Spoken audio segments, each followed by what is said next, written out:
Sen uyu mezarda, mekanın cennet, cennet olsun o qəbrin nurla, nurla dolsun o mekanın cennet, cennet olsun o qəbrin nurla, nurla dolsun o.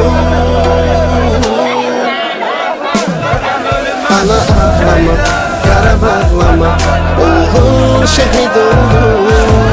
Yarın ağlama, yüreği dağlama, qəbrin nurla doldu. Ana ağlama, yara bağlama, oğlum şehit oldu. Yarın ağlama, yüreği dağlama, qəbrin nurla doldu.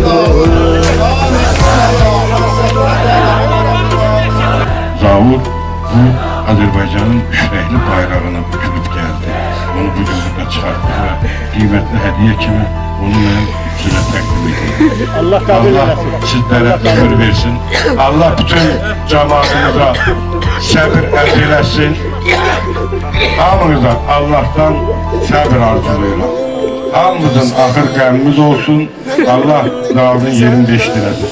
Ben istəyirəm millət-vəkillərimizə öz ürək sözlərini desin, sonra ailənin qohumlarından biri fikir ifadə edir. Buyurun. Bugün Hüseynov Zavur oldu. Allah rəhmət eləsin. Ancaq bugün Zavur bütün Azərbaycanın oğludur. Zavurun anası, yəni bütün Azərbaycan üçün anadır. Şəhidimizi son mənzilə yola saldı. Allah şəhidimizi qəni-qəni rəhmət etsin. Zəhmət çəkmişsiniz, zəhmətinizi halal edin.